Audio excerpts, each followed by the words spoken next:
not true, that you're gonna found someone new. It wouldn't mean a thing if I didn't go and bring this goddamn diamond ring for you. Don't hurt me on my pride. Tell me that you're still by my side. Tell that Michael boy that you really don't need a ride. Baby, don't you ride away.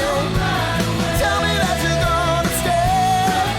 Don't believe his lies until the ex is gonna buy okay. My head's spinning in a whirl, and where you've been you won't tell. He's gonna make you look a fool, 'cause when he's done with you, he's going back to his girl. Don't hurt me on my pride. Tell me that you're still by my side. Tell that Michael boy that you really don't need a ride. Baby, don't you ride away. Tell me that you're gonna stay. Don't believe his lies until the ex is gonna buy okay. You can't believe it's over, but tears I cried for you. You flipped the switch cold shoulder. I guess I'll start anew. Oh yeah.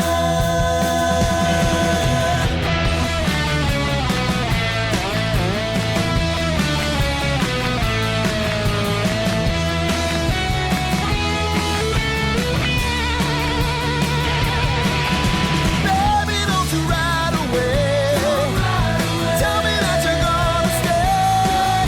Don't believe his lies until the ex is gonna buy okay. Baby, don't you ride away. Tell me that you're gonna stay. Don't believe his lies until the ex is gonna buy okay.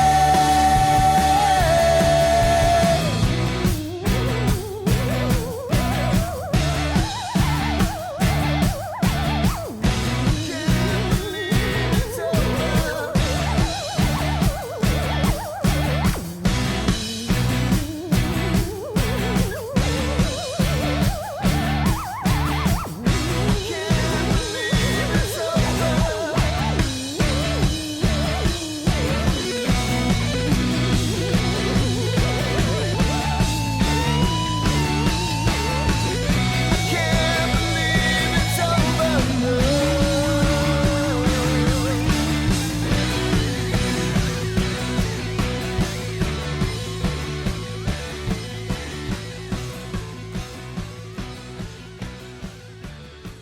Hey everyone, and welcome to yet another episode of the Jebb and Greencast.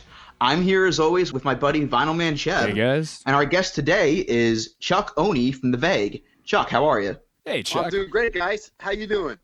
Oh, we're doing good. It's great to have you. Yeah, great to Right have you on. It's great- Yeah. It's great to be here. Yeah, so can you talk about some of your inspirations as a musician? Oh wow, yeah, that's kind of a deep question, but yeah, I mean, I will tell you some of my influences starting out. I was a huge, as a kid growing up, I loved the Beatles, and that was like my first, love. And then as I got a little bit older, my older brother got into Kiss when they first came out, and about around the same time, I saw the Jackson 5. So, for a long time, up until I was probably a teenager, that's all I thought of music. I thought it was the Beatles and Kiss and Jackson 5, and nobody else existed. I mean, that would be a good way to view music, I'm not going to lie. Yeah, that's a great choice. A little bit of Motown, a little hard rock, a little, power pop with the Beatles. Yeah, I mean. Just a little bit of everything, just got to sprinkle it all together. Right on. And you were in the band Oney in the 80s, right? So how Yeah. long was Oney around for? I started Oney actually January 1st, 1987, and we broke up July 1992. And before that, prior to that, I was in, cover bands, and I was actually in a cover band in 1985 that was like a traveling cover band out in the Seattle, Spokane, Washington, Portland, Oregon, Idaho area. And we were a cover band, and we played, 5 to 6 nights a week, 5 sets a night, doing all the hits you wanted to hear. It was mostly hard rock, but I did that for a while, and then basically that band kind of got rid of me because I was kind of losing my voice because we played so much. And at that time I was really young. It was my first band, being in a traveling band, and all I did was just, you know, I would meet girls and go party and stuff, and I never slept. And I didn't know then that actually for vocals, you know, I was the lead singer of that band, that singing is kind of, sleeping is the best cure for singing that you can do. But after that band broke up, I went to go visit a friend of mine in Florida, and he was in a cover band, and like his band broke up, and he needed musicians to fill in a weekend gig, and me and another friend filled in. And next thing you know, I was in another cover band playing Florida, Georgia, Alabama. But that band eventually broke up, and at that time I wanted to write my own song, so I started Oney in January 1st, 1987. And we started out in my area. It was kind of like the Beatles early days, and you know, you had to play covers if you wanted to get gigs, and we did that. But eventually we did like a 5-song demo. 2 of them were covers. The other 3 songs were originals. And then, you know, at that point you kind of worked your originals in. We had a big thing in Oney when we first started out. We would go, well, this is off the Led Zeppelin B-side, and if you got the 45 in Europe, you will know this is on that, you know, that song. And then we play one of our songs. And That's awesome. Yeah, we lied a lot. You know, we were going. There you go, rock and roll. Poison and Bon Jovi. That's what it's all about. Yeah. Yeah, and Poison and Bon Jovi was big, and we would go, well, this is Bon Jovi's song that was only released in Europe, and then we play one of our songs.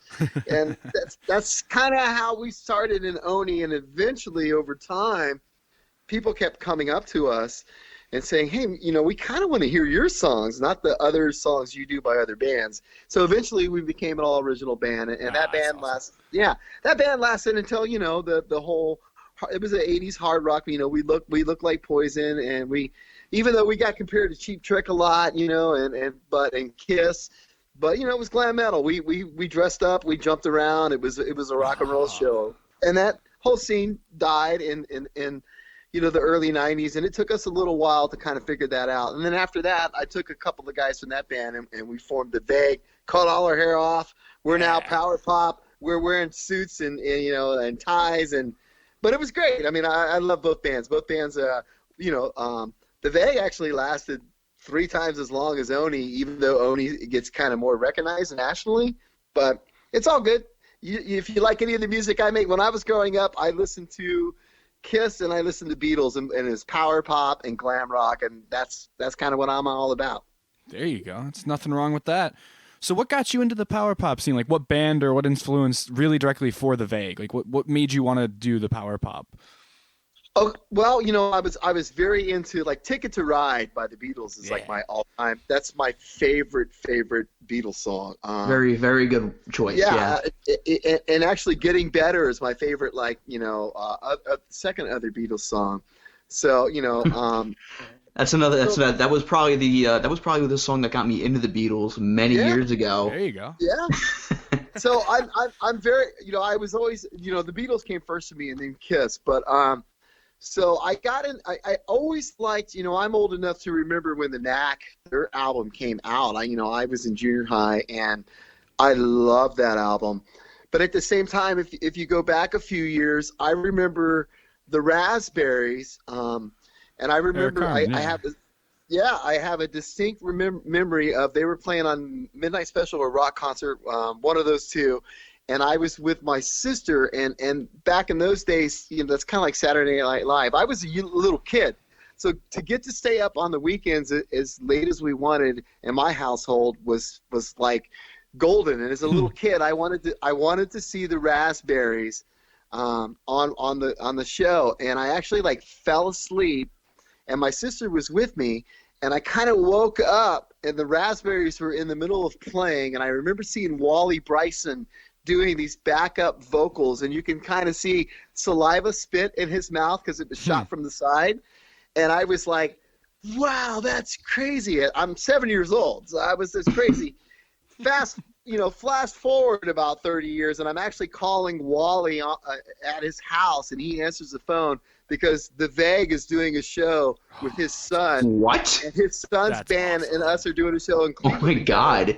And I'm freaking out, and I called Jesse Bryson is Wally's son, and the Veg and his band. We did a few shows together. We swapped. We did a show in Cleveland. They came to Columbus, and we did. Wow. And they did a show with us.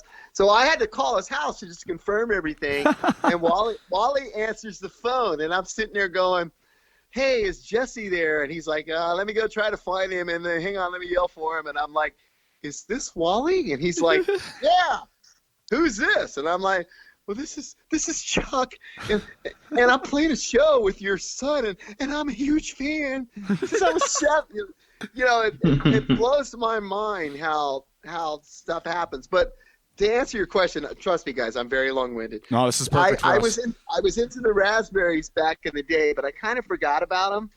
And then I was very, very into the Knack in high school. So as I got or in junior high, as I got into high school, I realized I kind of like two sorts of bands. I like the bands that dressed up and wore makeup and put on a show, but I also like the bands that did like a lot of harmonies, and that was kind of my thing in the power pop. And Badfinger and Raspberries and the Knack. Yeah, and I actually did not get into Big Star until probably my friend Matt turned me on to Big Star probably in the late 90s, I feel like a lot of people come to them late, like including like Tyler and I too were a little late on this, like pop Big Star later on because we're younger too, and it's just they're amazing. Oh, I definitely think that the reemergence of the band in the 90s helped. Yeah, definitely. Especially the posters helping them out. What was cool about them guys is actually I saw Alex Chilton play in Cleveland at Beachland Ballroom, and I have a friend named Matt Bush who turned me on. I ended up, I worked a job in the early 90s, and I was still in Oney, and Oney was still kind of together. It was probably 91, and I had worked with this guy named Matt, and he started talking to me and realized we're from the same area regionally, and that he kept asking me, well, I know you like the Knack and you Badfinger and Raspberries, and he kept playing me Big Star, and it just wasn't grabbing me. You know what I'm saying? Because we worked together, and we would play music, a jam box while we were working. We worked 8 hours a night in this factory job, and I was in Oney then, but I was also married, so I had to have a day gig, and so he would play me Big Star, and it just never kind of grabbed me. And then Oney broke up, and I got into the Veg, and like Matt and I one time in the late 90s I think it was late 90s, early 2000, he had an extra ticket, and he took me to Beachland Ballroom to go see Alex Chilton, and I did not really know Alex Chilton is kind of known as a solo artist of being kind of a hard ass. I hadn't gotten that far into his career yet. So at the time I was wearing trucker hats were in then, and I was wearing a trucker hat that had the bag on it. So he gets on playing, and he sounds amazing, and he's like loading his gear off, and I'm like, you know what the hell? I'm just gonna walk up to him because he's kind of walking through the crowd, and I went up to him and I was like, hey man, I was like, he sounded really good, and he was totally cordial to me, and like. He looked at me, my hat, and he said, "Are you in a band?" And I was like, "Oh, yeah, I'm in a band." The Veg was still together then. I was like, "I'm in a band called the Veg. We're power pop, blah, blah, blah." And he was like, "Cool." But my friend Matt was standing about 10 feet behind me, and he just was like, this is like his idol. And I did not know that Alex Chilton is known for being a hard ass. So I went over, and I was like, "Hey, man," I said, "I want to introduce you to my friend Matt. My friend Matt loves you." He walked over, shook hands with my friend Matt, said, "Hey guys, I got to leave my gear out and go." He left, and to this day, my friend Matt was like, "Dude, that was one of the best days of my life." That's insane. And I had no clue that Alex is kind of known for being, Yeah, like you got like a lucky chance there. That's awesome. Yeah, totally. Right? That's like 1 in a million right there. Yeah. Yeah, totally. And that show, man, he sounded really good. And he did a version of Michael Jackson, going back to the Jackson 5 thing. He did a version of Michael Jackson's Rock with You. Yeah, there's a video out of that cover We somewhere. linked that, I think, with our Big Star chat with John and Ken, and we linked that below because that's so cool. Yeah, and it was very. He played in like a three-piece band, and I'll be honest with you, the band was setting up, and I was sitting there going, this is Alex Chilton. I did know he was like in the Box Tops. Yeah. And like he's humping his own. He didn't have any roadies. It's just the band. You know, I didn't know back then that it was kind of DIY. And I understand that now when you have to do like that. And I'm not begrudging him. But at the time, to me, he was like a huge rock star. So I was like, why is this guy like have a huge crew and blah blah blah? And you know, and I didn't realize at the time, you know, that just stuff doesn't always happen that way, and you got to do what you got to do, right?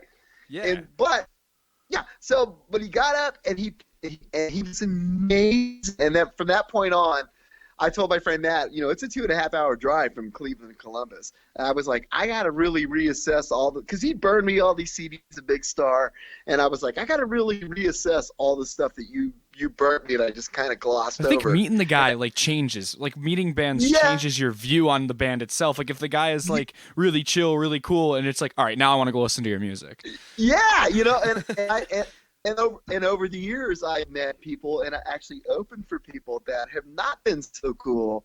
That's kind of reassessed my opinion of him and the music that they made. Right? You know what I'm saying? Yeah, I got you.